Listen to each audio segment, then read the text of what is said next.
तो हेलो दोस्तों, स्वागत है आप सभी का आपके अपने यूट्यूब चैनल में। आज न्यू चैप्टर स्टार्ट होने जा रहा है, जैसा कि हमने लिखा है न्यू वन। ठीक है, न्यू वन का मतलब है एक नया चैप्टर आज स्टार्ट होने जा रहा है। चैप्टर का नाम है त्रिकोणमिति के अनुप्रयोग। तो अब तक हमने जो त्रिकोणमिति के बारे में पढ़ा है उसी का हम अनुप्रयोग देखेंगे। इसमें है क्या, इसमें ज़्यादा कुछ खास चीज़ें अपने पास नहीं है। दो चार चीज़ें हैं, उनके बारे में अगर आप जान लेंगे तो आप इस क्वेश्चन को, इस चैप्टर को पूरा आराम से कर जाएंगे। ज़्यादा है नहीं, क्वेश्चन भी 10-12 ही है इसमें। और बेहद इंपॉर्टेंट क्वेश्चन है, अगर बनेगा तो एक बड़ा क्वेश्चन इस चैप्टर से बनेगा अपने पास, है ना। तो दो तीन प्रकार की चीज़ें होती हैं अपने पास। जैसा है कि एक व्यक्ति है, वो यहाँ पे खड़ा है। मान लो यहाँ पे है एक व्यक्ति अमर नाम है इसका, अमर। तो यहाँ पे खड़ा हुआ है, मुस्कुरा रहा है बढ़िया। ठीक है, अब ये क्या कर रहा है, ये अपने नेत्र से सीधा देख रहा है, नीचे की तरफ ऐसे सीधे देख रहा है ये ना। और एक बिल्डिंग है, ये यहाँ पे एक बिल्डिंग है, बिल्डिंग, ये अपनी बिल्डिंग है। इस बिल्डिंग पे कौन है, इस बिल्डिंग पे कोई एक महिला मित्र है अमर की। ये क्या कर रहा है, ये उनको देख रहा है। ठीक है, ये उनको देख रहा है, एकदम बढ़िया मुस्कुरा रहा है, खुश है, प्रसन्न है ना। तो जब ये देखेगा तो ये कुछ रेखाएं बना रहा है। रेखाएं कैसे बना रहा है, देखो। पहली बात तो अगर अमर खड़ा होगा तो वो भी पृथ्वी पर खड़ा होगा, है ना। तो पृथ्वी पर खड़ा है अमर, ये ना, ये अमर पृथ्वी पर खड़ा है। तो ये अपना क्या है, ये पृथ्वी है। तो यहाँ पे हमने क्या बनाया, ये बिल्डिंग बनाया है। बिल्डिंग के छत पर कोई बैठा हुआ है, कौन बैठा है वो अमर जानता है, ये मुझे नहीं पता कौन बैठा है ना। तो हम कह रहे हैं कि ये बिल्डिंग जो है, इसको इसको हम बोल रहे हैं ए और बी। ठीक है, क्या है, ए बी है। और अमर जो है, अमर पी क्यू, अमर की ऊंचाई भी है, ये जो इतनी ऊंचाई है, इतनी ऊंचाई है अमर की ऊंचाई है, तो इसको हम यहाँ पे बोल देते हैं सी। ठीक है, सी बोल देते हैं। और यहाँ जहाँ से अमर बोल रहा है इसको बोल देते हैं डी। तो आप अगर ध्यान से देखोगे तो आपको एक समकोण त्रिभुज बनता हुआ ये दिख रहा है। क्यों भैया, क्योंकि अगर आप देखते हो तो आपको हमेशा और हमेशा बिल्डिंग कुछ इस प्रकार से बनी मिलेगी, ऐसी ना।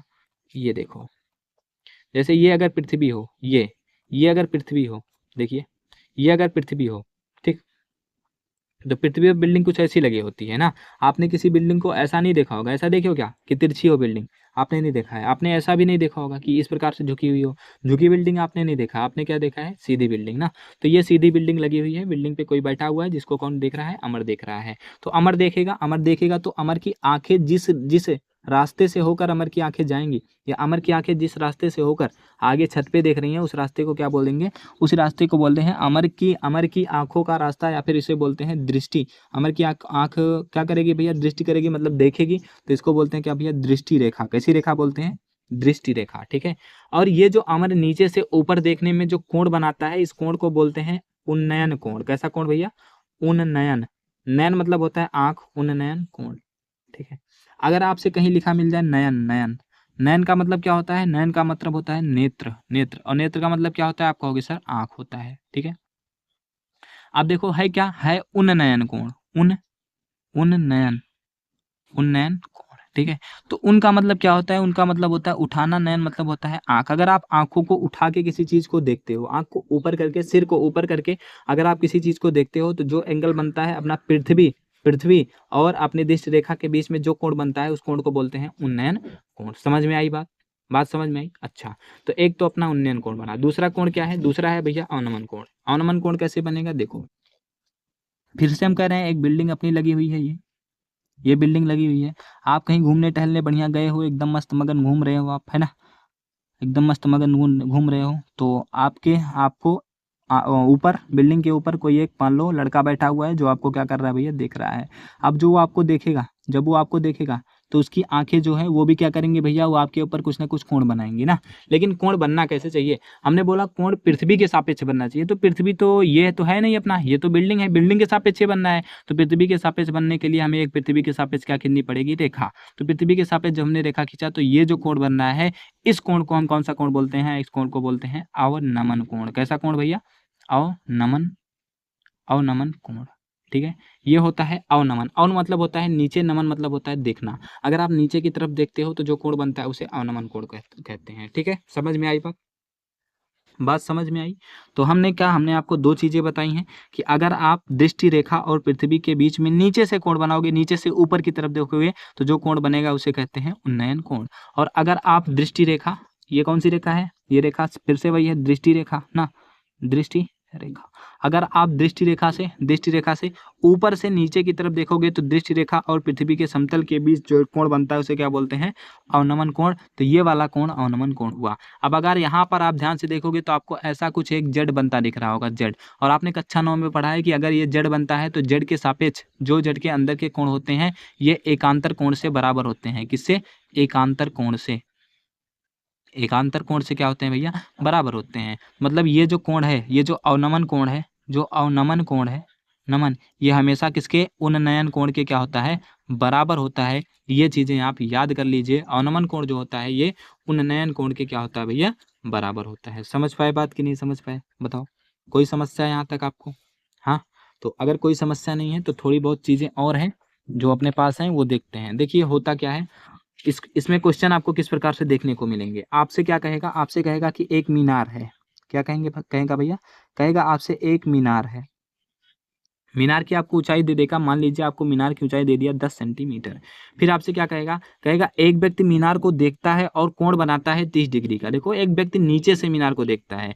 वो कहेगा कि एक व्यक्ति जो है यहाँ खड़ा हुआ है, ये ऊपर मीनार के ऊपरी भाग को देख रहा है और जो कोण बना रहा है, मतलब जब देखेगा नीचे से तो ये कोण बनाएगा। ये कोण कितना बना रहा है? वो कहेगा 30 डिग्री कोण बनाता है। तो मतलब आपसे थीटा बराबर कितना दे दिया? वो कह देगा सर 30 डिग्री थीटा बराबर दे दिया। तो आपसे क्या पूछ लेगा? कहेगा अगर वो 30 डिग्री का कोण बना रहा है तो बताइए मीनार और व्यक्ति के बीच की दूरी कितनी है? किसकी? मीनार और व्यक्ति के बीच की दूरी क्या कहेगा? फिर से समझिए। वो कहेगा एक 10 सेंटीमीटर ऊंची मीनार है, एक व्यक्ति जमीन से खड़े होकर मीनार के छत को देख रहा है तो 30 डिग्री का कोण बना रहा है।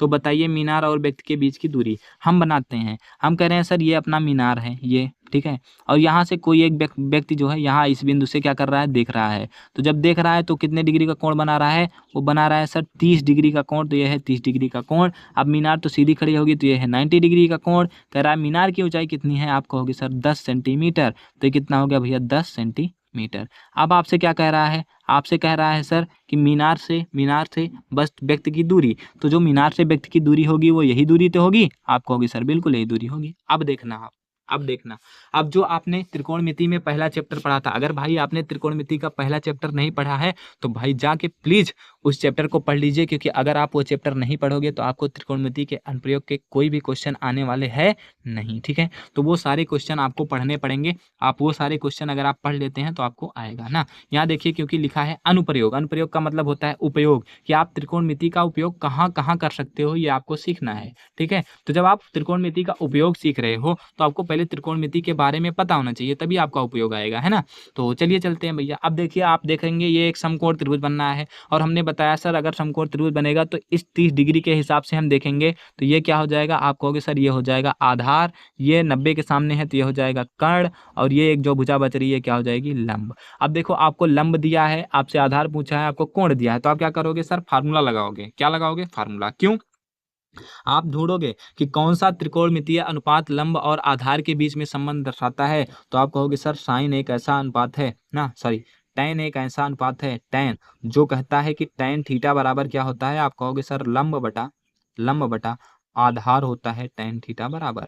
अब अगर आप कहोगे सर लंब बटा आधार होता है तो टैन थीटा का मान कितना था? आप कहोगे सर थीटा का मान 30, तो टैन 30 बराबर लंब कितना है? आप कहोगे सर लंब मतलब ये मीनार की ऊंचाई, और मीनार की ऊंचाई थे 10 सेंटीमीटर, तो हो जाएगा कितना भैया? 10 सेंटीमीटर बटा आधार मतलब कितना है सर? कहोगे सर AC है, जो हमसे पूछ रखा है, तो हो जाएगा AC। ठीक है, तो टैन 30 का मान आप कहोगे सर 1/√3 होता है टैन 30 का मान, तो 1/√3 बराबर कितना मिल जाएगा? 10 बटा कितना मिलेगा? AC। अब जब आप तिरछा गुणा करोगे तो आपको क्या मिलेगा? AC से 1 में गुणा हुआ, आपको मिला AC बराबर 10 से √3 में गुणा हुआ, कितना आ गया? 10√3, या क्या आया भैया? सेंटीमीटर। तो ये जो कुछ भी आया है ये आ गया है कि व्यक्ति जो था वो मीनार से 10√3 सेंटीमीटर दूरी पर भैया स्थित था। समझ में आई बात?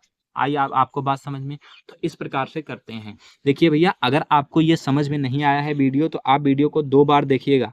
अभी वीडियो जब खत्म हो रही है तो आप फिर से वीडियो को एक बार चला के पूरी वीडियो देखिएगा। आप यहाँ से समझने की कोशिश कीजिएगा उन्नयन कोण क्या है, अवनमन कोण क्या है, और जब उन्नयन अवनमन कोण बनेगा तो एक ऐसा त्रिभुज बनेगा। त्रिभुज में हमें लगाना होता है क्या? अनुपात, और जब आप अनुपात लगाते हैं तो आपका आंसर आपके सामने निकल कर आ जाता है। समझ पाए बात? तो अगर आपको इतनी चीज़ें समझ में आई हैं, इतनी चीज़ें क्लियर हुई हैं, तो आप अपनी कॉपी में इतनी चीज़ें क्या कर लीजिए, नोट कर लीजिए। आपसे मिलेंगे कल और क्वेश्चन के साथ मिलेंगे, ताकि जब जैसे-जैसे हम क्वेश्चन करते चलेंगे आपको चीज़ें समझ में आती चलेंगी, ठीक है? तो चलिए भाई आपसे मिलते हैं नेक्स्ट वीडियो में, तब तक के लिए बाय-बाय।